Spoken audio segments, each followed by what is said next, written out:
नमस्कार, मैं हूं नेहा सिंह। आप देख रहे हैं युग चरण चैनल। हमारे चैनल को सब्सक्राइब कीजिए। अगर आप इस चैनल पे नए हैं तो हमारे चैनल को ज़रूर सब्सक्राइब कीजिए ताकि आप और भी खबरें देख सके और भी अच्छा कंटेंट देख सके। इसी के साथ साथ हमारी इस खबर को शेयर और लाइक भी ज़रूर कीजिएगा। और इस खबर को देखने के बाद इसको लेकर आप क्या सोचते हैं, इस पर अपना कमेंट भी ज़रूर कीजिएगा। आज हम बात करने वाले हैं ईरान और इजराइल युद्ध को लेकर कि किस तरह से, हालांकि कुछ ही घंटे के पहले की अगर हम बात करें तो कुछ घंटे पहले ये कंफ्यूजन की स्थिति थी कि सीज फायर होगा, यानी कि सीज फायर जो चल रहा था वो आगे बढ़ेगा या फिर वहीं रुक जाएगा। लेकिन अब जो चीजें सामने आई हैं, नई बात सामने आई है कि सीज फायर फिलहाल कंटिन्यू रहेगा, लेकिन इसके साथ साथ कुछ चीजें और भी सामने आई हैं जिसको लेकर हम कोशिश करेंगे परत दर परत पहुंचने की कि आखिरकार इस युद्ध को लेकर क्या चीजें बन रही हैं, क्या स्थिति बनी हुई है, क्योंकि स्थिति काफी अस्पष्ट है। लगातार जो चीजें हैं वो हर पल बदल रही हैं, हर पल चेंज हो रही है। इसी के साथ साथ भारत पर पड़ने वाला इम्पैक्ट, पाकिस्तान की लगातार इन्वॉल्वमेंट, इसको लेकर भी हम बात करने वाले हैं। अगर हम ईरान इजराइल अमेरिका युद्ध की बात करें तो अमेरिका डायरेक्ट तौर पर इस लड़ाई में इन्वॉल्वमेंट दिखा रहा है और वही राष्ट्रपति डोनाल्ड ट्रंप, अमेरिकी राष्ट्रपति डोनाल्ड ट्रंप के लगातार बयान आते हैं। और अभी की अगर हम बात करें तो डोनाल्ड ट्रंप लगातार अपने आप को मसीहा दिखाने में जुटे हैं। कुछ समय पहले की बात है, 5 से 6 महीने पहले की अगर हम पीछे जाएं तो डोनाल्ड ट्रंप को लेकर नोबेल प्राइज की डिमांड भी की गई थी, जिसे खुद पाकिस्तान की तरफ से भी ये डिमांड उठाई गई थी। भारत पाकिस्तान में जब तनाव की स्थिति थी तब भी डोनाल्ड ट्रंप ने कहा था कि जो शांति है, जो सीज फायर है, उन्होंने कराया है। अब ईरान इजराइल युद्ध को लेकर भी लगातार इस तरह की बातें डोनाल्ड ट्रंप कर रहे हैं कि सीज फायर है, ये है, वो है। लेकिन शर्तों की बात अगर हम करें तो होर्मुज़ को लेकर उन्होंने कहा है कि वहां पर अमेरिकी सेना की भी नाकेबंदी रहेगी, जो कि ईरान को पूरी तरह से नामंजूर है, क्योंकि ईरान का वहां पर दबदबा है, ईरान की वहां नाकेबंदी चल रही है। अब अगर अमेरिकी सेना की वहां पर नाकेबंदी आ जाती है तो ईरान की नाकेबंदी हो चाहे ना हो, उससे कुछ खास फिर फर्क पड़ेगा नहीं। दूसरी तरफ अगर इस लड़ाई की हम बात करें, कहीं ना कहीं आर्थिक नुकसान अमेरिका को हो रहा है, इजराइल को हो रहा है, लेकिन ईरान को नुकसान के साथ साथ जो उनके व्यापार भी है वो भी पूरी तरह से ठप हो रहा है। तो ईरान को आर्थिक नुकसान बहुत ज्यादा हो रहा है। लेकिन ईरान इस वक्त करो या मरो की स्थिति में है, और जब कोई देश करो या मरो की स्थिति में आ जाता है तो फिर चाहे उस देश का जितना मर्जी नुकसान हो, लेकिन जो सामने वाले देश का नुकसान है उसकी भरपाई करना मुश्किल हो जाता है। और यही अमेरिका के साथ हो रहा है। इसलिए लगातार जो अमेरिकी जनता है वो डोनाल्ड ट्रंप के खिलाफ जा रही है, अमेरिकी सेना जो है वो डोनाल्ड ट्रंप के खिलाफ जा रही है, क्योंकि उनका साफ तौर पर कहना है कि ईरान और इजराइल युद्ध में अमेरिका का कोई भी लेना देना डायरेक्ट तौर पर नहीं था। आप जबरदस्ती बीच में कूदे, आपने पूरी देश की जनता को जबरदस्ती बीच में कूदाया। अब जहां जहां पर अमेरिकी सेना के ठिकाने हैं वहां वहां पर ईरान साफ कर चुका है कि अब वो हमले करने वाला है, चाहे तेल अवीव हो, बहरीन हो, हाइफा हो, वो हर जगह जहां पर अमेरिकी सेना के ठिकाने हैं वो हर जगह हमले करने वाला है। ये स्थितियां सामने आ रही हैं। अब अगर हम आगे की बात करें, अब जो सीज फायर की बात हो रही है, ईरान उसे साफ तौर पर एक बड़ा धोखा कह रहा है। ईरान का कहना है कि जब वहां पर होर्मुज़ पर हमारी सेना है, हमारी नाकेबंदी है, तो फिर अमेरिका की नाकेबंदी का क्या ही वहां पर तुक रह जाता है। वहीं अगर हम ईरान की बात करें, पहले ही युद्ध को लेकर जो स्थिति है वो बहुत ज्यादा डामाडोल है। गल्फ कंट्रीज, खाड़ी देशों में जो युद्ध हो रहा है उसका कहीं ना कहीं पूरे विश्व पर असर पड़ रहा है। और जो देश इसमें डायरेक्ट तौर पर इन्वॉल्व है, ईरान और इजराइल, उनकी अर्थव्यवस्था तो इस वक्त पूरी तरह से खत्म हो चुकी है। हथियार उन्हें लगातार मिल रहे हैं, लेकिन वो कहीं ना कहीं कई तरह की डील्स के बदले उन्हें मिल रहे हैं।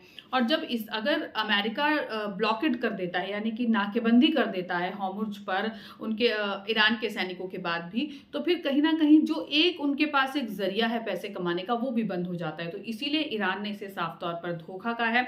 वहीं अगर मैं बात करूं IRGC की, यानी कि ईरान के रेवोल्यूशनरी गार्ड्स की, उन्होंने साफ तौर पर अब दावा कर दिया है कि जो हमारे हमले हैं अब वो सिर्फ इजराइल तक सीमित नहीं रहने वाले।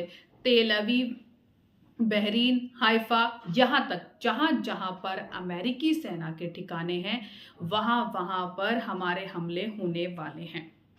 तो कहीं ना कहीं अब जो है ये अमेरिका के लिए खतरा बनती जा रही है लड़ाई। हालांकि कुछ पहले की बात करें, अगर हम कुछ दिनों पहले की बात करें, 10 से 15 दिन पहले की बात करें, तब भी अमेरिका इस लड़ाई से निकलना चाह रहा था, लेकिन अमेरिका निकल नहीं पा रहा था इजराइल की वजह से। अमेरिकी लोग, अमेरिकी सेना पूरी तरह से इस लड़ाई से निकलना चाह रहे थे। खुद डोनाल्ड ट्रंप भी कुछ ना कुछ पेच फंसाकर इस लड़ाई से निकलना चाह रहे थे, लेकिन निकल नहीं पा रहे थे। अब साफ तौर पर ईरान ने कह दिया कि सिर्फ इजराइल में हमले नहीं होंगे, जहां जहां पर, चाहे वो बहरीन है, तेल अवीव है, जहां जहां पर अमेरिकी सेना के ठिकाने हैं, वहां वहां पर ये हमले होने वाले हैं। दूसरी तरफ इस्लामाबाद, जी हाँ, पाकिस्तान की अब बात आ गई है। इस्लामाबाद में एक मीटिंग ऑलरेडी हो चुकी है शांति को लेकर। दूसरी मीटिंग होनी थी, लेकिन दूसरी मीटिंग नहीं हो पाई। कारण ये हुआ कि जेडी वेंस जो है उनका दौरा ही रद्द हो गया, जेडी वेंस नहीं पहुंच पाए। अमेरिका इस लड़ाई में डायरेक्ट इन्वॉल्व है, लेकिन पाकिस्तान इस लड़ाई में, इस युद्ध में उभर कर सामने आ रहा है। ये दिखाने की कोशिश कर रहा है कि शांति करवाने के लिए, सीज फायर करवाने के लिए मैं आपको अपनी जगह दे रहा हूं, आप आइए यहां पर, दोनों देश आइए, तीनों देश आइए, मिलिए, बात कीजिए।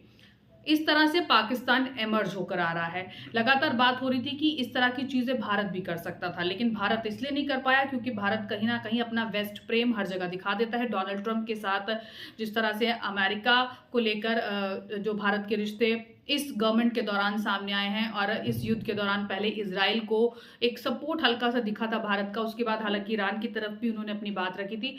वहीं भारत की अगर हम बात करें, भारत हमेशा से ऐसी युद्ध की स्थितियों में तटस्थ देश रहा है।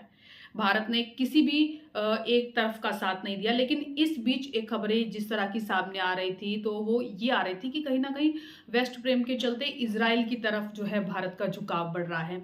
लेकिन उसके बावजूद भारत ने अपनी तटस्थ नीति को कायम रखा। अब चल ये रहा है कि युद्ध को शांति करवाने के लिए पाकिस्तान का ये कहना है कि वो अपना स्पेस दे रहा है, जो कि एक झूठे दावे लगते हैं।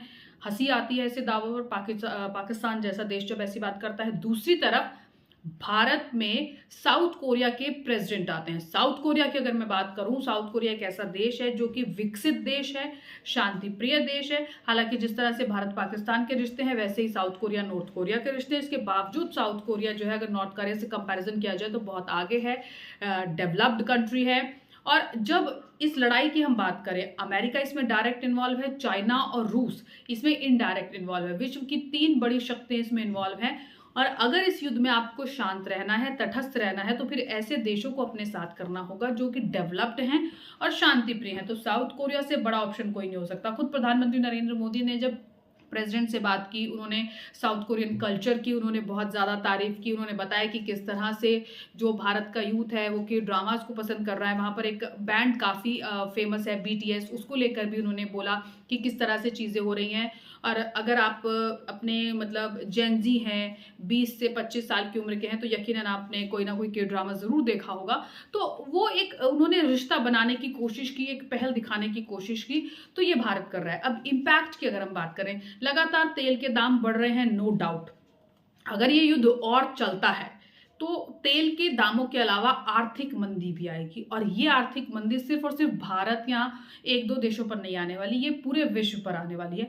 अब सोचना समझना ये है कि खाड़ी देशों में चल रहे इस युद्ध को किस तरह से कॉप अप किया जाए। आप इस युद्ध को खत्म नहीं कर सकते। जो युद्ध चल रहा है अलग कंट्रीज में चल रहा है, चाइना भी इन्वॉल्व हो रहा है, रूस भी इन्वॉल्व हो रहा है, अमेरिका यकीनन निकलना चाह रहा है लेकिन निकल नहीं पा रहा। हथियार सबके बिक रहे हैं, चाइना भी चाह रहा है हथियार बिकते रहें। लगातार जो चाइनीज हथियार हैं वो उनको दिए जा रहे हैं, क्योंकि ईरान के पास इतने डेवलप्ड हथियार नहीं थे। लेकिन अमेरिकी हथियारों के साथ अगर वो लोहा ले रहे हैं इतने दिनों से और अमेरिकी सेना के छक्के छुड़ा रहे हैं, तो कहीं ना कहीं समझ में आ रहा है कि चाइना अंदर खाते उन्हें सपोर्ट कर रहा है। अब समझ में ये आना चाहिए कि इस स्थिति से कैसे निकला जाए। बाकी के देश, तो बाकी के देशों के पास यही है, जैसे भारत जो है ब्रिक्स का हेड भी है, तो जो ब्रिक्स देश हैं उनको इकट्ठा किया जाए, उनके साथ अपनी इकॉनमी को लेकर बात की जाए, किस तरह से अपनी इकॉनमी को इवॉल्व किया जाए, ये बात की जा सकती है। और जिस तरह से साउथ कोरियन प्रेसिडेंट इस वक्त इंडिया में आए हैं, यकीनन ये एक अच्छी पहल कही जा सकती है प्रधानमंत्री नरेंद्र मोदी द्वारा। वो अलग अलग देशों से अब और भी रिश्ते जो हैं नए नए देशों से, जिनसे अभी तक ऐसी कोई बात नहीं हुई थी, उनसे बनाने की लगातार कोशिश कर रहे हैं। यूथ के इंटरेस्ट को वो इसमें यूज कर रहे हैं। आप इसको लेकर क्या सोचते हैं, इस युद्ध को लेकर क्या सोचते हैं, किस तरह का इम्पैक्ट पड़ रहा है आपके आसपास सिलेंडर को लेकर या दाम को लेकर, पेट्रोल के लेकर, हमें ज़रूर कमेंट करके बताइएगा। हमें आपके कमेंट्स का इंतज़ार रहता है। हमारी इस खबर को ज़्यादा से ज़्यादा शेयर भी कीजिएगा और इस चैनल को, युगचरण चैनल को सपोर्ट ज़रूर कीजिएगा, शेयर ज़रूर कीजिएगा, सब्सक्राइब ज़रूर कीजिएगा। नमस्कार।